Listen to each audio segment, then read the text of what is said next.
नमस्कार साथियों, मैं हूं डॉक्टर अखिलेश पांडे। पाठशाला नौकरी की इस हमारे यूट्यूब चैनल पर आप सबका बहुत बहुत स्वागत है। साथियों, आप सबको पता है कि इस समय हमारा जो टारगेट अपना है उत्तर प्रदेश के अंदर टीजीटी पीजीटी विज्ञापन संख्या 2022, उसके तहत हिंदी विषय को लेकर किस प्रकार से अंतिम रूप से चयन किया जाए, उसको लेकर के लगातार यह प्रयास है। उसी के निमित्त हमने अभ्यास श्रृंखला हिंदी विषय को लेकर शुरुआत किया था आदिकाल से।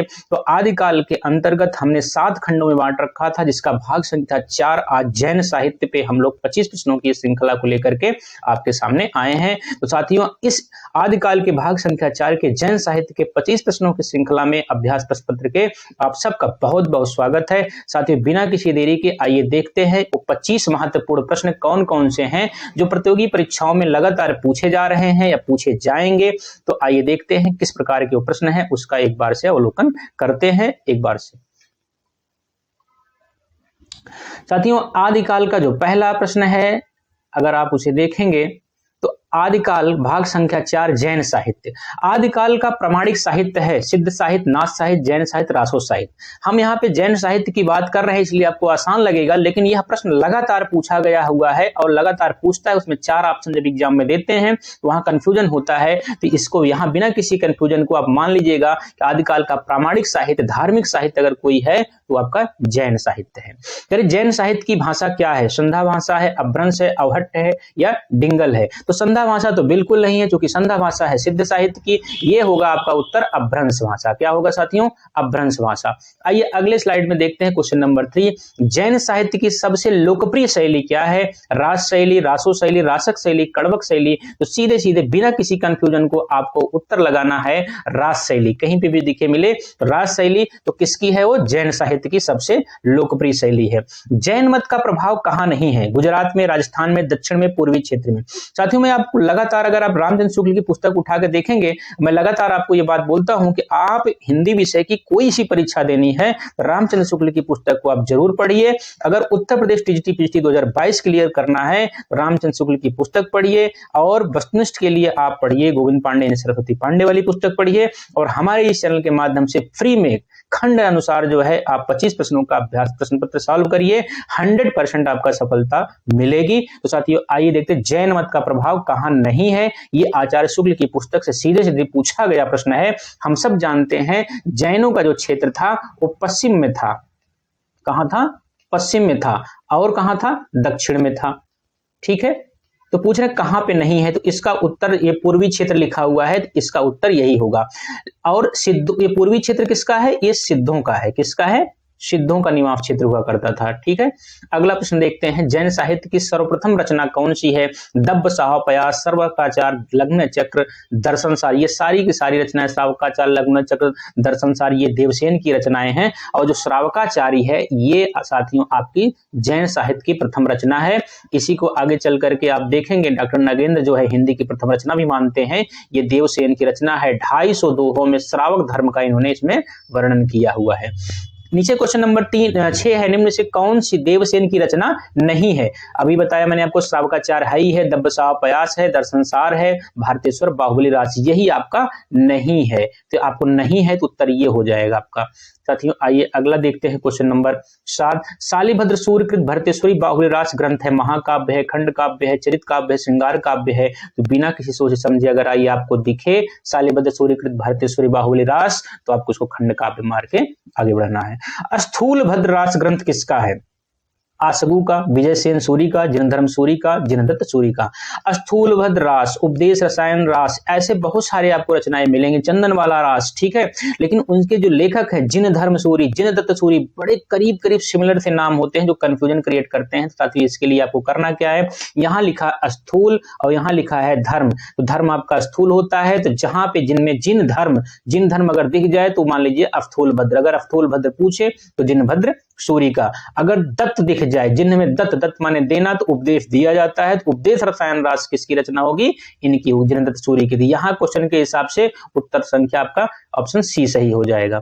आगे बढ़ते हैं साथियों। करें नेमिनाथ रास ग्रंथ के लेखक कौन है? सुमतिगढ़, विजय सेन सूरी, जिनधर्म सूरी, आसगु कवि। इसके उत्तर होंगे आपके सुमतिगढ़। आसगु कवि की रचना आशुक कवि की रचना कौन सी है निम्न में से? रेवंतगिरी रास, चंदनवाला रास, उपदेश रसायन रास या अवधूलभद्र रास? तो ये होगा आपका चंदनवाला रास। ठीक है साथियों, आइए अगला प्रश्न देखते हैं। डॉक्टर नरेंद्र ने हिंदी की प्रथम रचना माना है। अभी अभी मैंने आपको बताया जहां पे देवसेन की बहुत सारी रचनाएं थी, दब्ब साहब, लघुन चेन्नय, चक्र दर्शन सार, वहां पे श्रावकाचार्य भी था। तो ये आपका श्रावकाचार्य को मैंने बताया था कि वैसे जैन साहित्य की प्रथम रचना, लेकिन डॉक्टर नरेंद्र इसको हिंदी साहित्य की प्रथम रचना मानते हैं। क्वेश्चन नंबर 12, पंच पांडव रचित रास के लेखक कौन है? शालिभद्र सूरी, शालिभद्र सूरी द्वितीय, जिनदत्त सूरी। ये साथियों यूजीसी की परीक्षा में ये पूछा गया है, और साथ ही साथ जीआईसी पीजीटी जो उत्तर प्रदेश का होता है, जो यूपीपीएससी कराता है, उसमें भी पूछा गया है। इसका ऑप्शन बी सही है, यानी शालिभद्र सूरी द्वितीय। कंफ्यूजन मत होइएगा।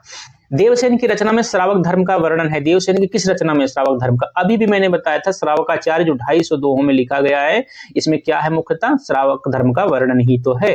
ये आपका उत्तर हो गया। आदिकालीन साहित्य का प्रमुख रस क्या है? शांत रस, हास्य रस, करुण रस। ये तीनों के तीनों नहीं है साथियों। अगले स्लाइड में देखते हैं। अगले में वीर, तो ये वीर होगा। इनमें से कौन सा कवि आदिकाल का नहीं है? चंद्रवरदाई, जगनिक, नाभादास, दलपति विजय। आप सब जानते हैं नाभादास भक्ति काल के प्रमुख हैं, इनका भक्तमाल रचना है, ये आपका उत्तर हो जाएगा। इनमें से कौन सी रचना आदिकाल की है? सूरसागर, ये तो सूरदास की है। भक्ति काल की विद्यापति पतावली, ये तो आदिकाल का ही है। दूसरा अगला स्लाइड देखते हैं। बीजक कबीरदास का भ्रमर गीत, यानी इसका उत्तर सही होगा ये आपका विद्यापति पदावली, यानी ऑप्शन बी। अगला प्रश्न देखते हैं। आदिकाल में किस प्रकार का साहित्य लिखा जा रहा था? जनजीवन से हटकर राजाओं की वीरता का अतिरंजित वर्णन लिखा जा रहा था, कृष्ण भक्ति पर आधारित काव्य, निर्गुण की उपासना, श्रृंगार की प्रधानता।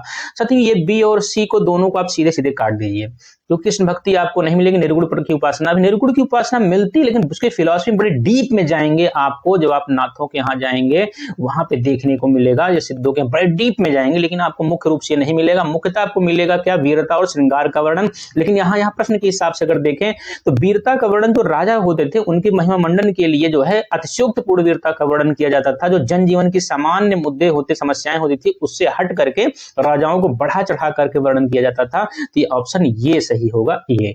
अगला प्रश्न है क्वेश्चन नंबर 18, भला हुआ जो मारिया बहड़ी मारा कंतु कथन किसका है? आइए देखते हैं किसका है।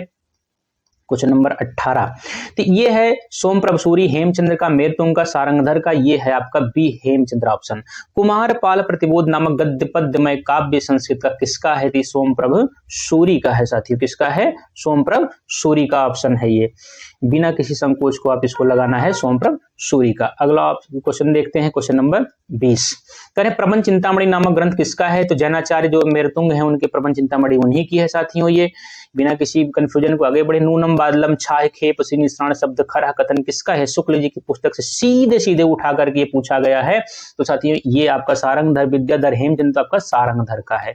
आइए आगे देखते हैं अगले स्लाइड में। क्वेश्चन नंबर 22, रामचंद्र शुक्ल के अनुसार निम्नलिखित में से दब्ब आश्रय काव्य के रचयिता कौन है? पुष्पदंत, हेमचंद्र, मेरतुंग, विद्याधर। तो इसमें आपको बिना किसी कंफ्यूजन को आपका है हेमचंद्र। कौन है? हेमचंद्र। क्वेश्चन नंबर 23, चारण साहित्य किस साहित्य का दूसरा नाम है? सिद्ध साहित्य, नाथ साहित्य का? नहीं, ये है आपका रासो साहित्य का। ये गलती से जैन साहित्य में प्रश्न आ गया, रासो में होना चाहिए था इसे। तब फिलहाल देख लेते हैं। इनमें जो अगला क्वेश्चन है, इनमें से कौन सी भाषा आदिकाल की है? ब्रज भाषा, खड़ी बोली, डिंगल पिंगल, अवधी। तो आप सब जानते हैं ये डिंगल पिंगल ही आपका क्या है? आदिकाल की प्रमुख भाषा है। करें आदिकालीन साहित्य का प्रमुख रस कौन सा है? शांत रस, हास्य रस, करुण रस। अगला है ऑप्शन वीर रस। मुझे लगता है ये प्रश्न रिपीट हो गया है, उत्तर आपका ये वीर रस है। तो साथियों आज के श्रृंखला में जैन साहित्य के ऊपर जो भी महत्वपूर्ण अधिकतम से अधिकतम प्रश्न बन सकते थे उनको 25 प्रश्नों में समाहित करने का हमने प्रयास किया है। ये 25 प्रश्न महत्वपूर्ण हैं, ये 25 प्रश्न कोई आसान नहीं है। अभी आप हल कर रहे हैं इसलिए आपको आसान लग रहा है।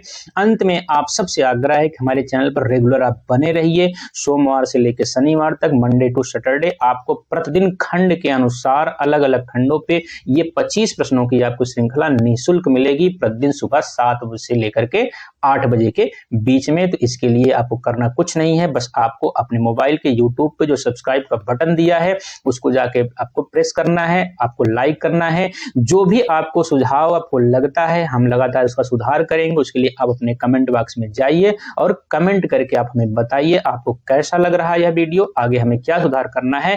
तो आज के लिए इतना ही, बहुत बहुत धन्यवाद।